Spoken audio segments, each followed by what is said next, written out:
প্রিয় শিক্ষার্থী, এবার তোমাদের দেখাবো এক নজরে সংখ্যা পদ্ধতির রূপান্তর গুলো কিভাবে তোমরা আয়ত্তে রাখতে পারো। এতক্ষণ ধরে সংখ্যা পদ্ধতির যে রূপান্তর গুলো তোমরা শিখলে সেগুলো একবারে একসাথে কিভাবে মনে রাখতে পারবা তার একটি শর্টকাট টেকনিক। তোমরা টোটালি সংখ্যা পদ্ধতির রূপান্তরের যে ফর্মুলাটা 5টা ভাগে ভাগ করা হয়েছে, অর্থাৎ 5টা গ্রুপে বিভক্ত।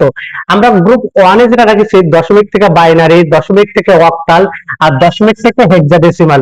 অর্থাৎ দশমিক থেকে কোনো কিছুতে রূপান্তর করতে গেলে, সেটা কি করতে হবে? ভাগ। পূর্ণ সংখ্যা কি হবে? ভাগ। পূর্ণ সংখ্যা হবে ভাগ, আর ভগ্নাংশ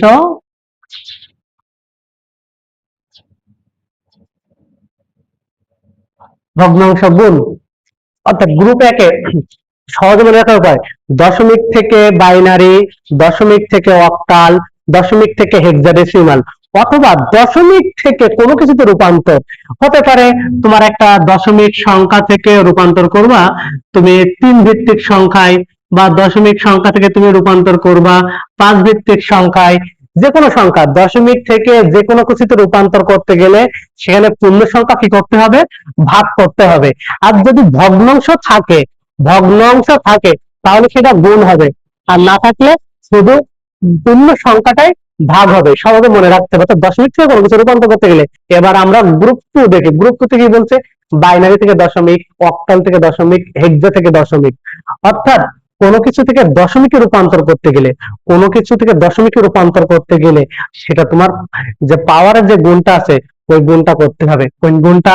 এই যে আমরা মনে করো 1 গুণ 2, 0 গুণ 2, 1 গুণ 2, যেটা জি পাওয়ার 1 2 3, যেভাবে পাওয়ারের গুণটা আমরা যেভাবে করি, মানে এই গুণটা।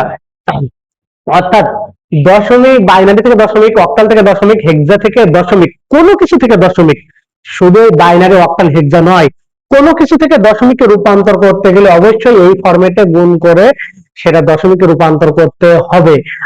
অথবা অন্য কোনো সংখ্যা থেকে দশমিক, কোনো কিছু থেকে দশমিকে যেতে গেলে গুণ করতে হবে। এই ধরনের গুণ তোমার বাইনারি, অক্টাল, হেক্সা না থেকে তোমার থাকলো এমন ধরনের একটা সংখ্যা থাকলো, এটা যদি তুমি দশমিকে রূপান্তর করতে যাও তাহলে অবশ্যই এটাও তোমার ওই ধরনের গুণ হবে, করতে হবে। তাহলে কোনো কিছু থেকে দশমিকে যেতে গেলে পাওয়ারের এই গুণটা অবশ্যই করা লাগবে।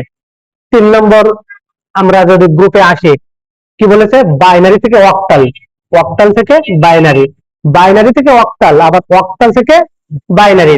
এটা 3 বিট। 6 বিটের অঙ্ক? 3 বিট।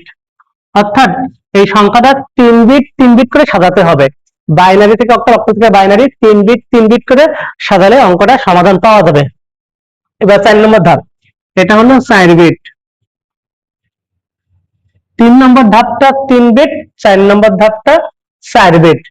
বাইনারি থেকে হেক্সা, অর্থাৎ বাইনারি সংখ্যাটা 4 বিট করে সাজিয়ে ওই ফলাফলে গেলে তুমি 4 বিট পেয়ে যাবা। আর যখন 4 বিট বলবে তখন অবশ্যই 1 2 4 8 এই ফর্মুলাটা নিশ্চয়ই তখনই মাথায় তোমার চলে আসবে। আর যখন এখানে 3 বিট বলছিল তখন কয়টা আসার কথা ছিল?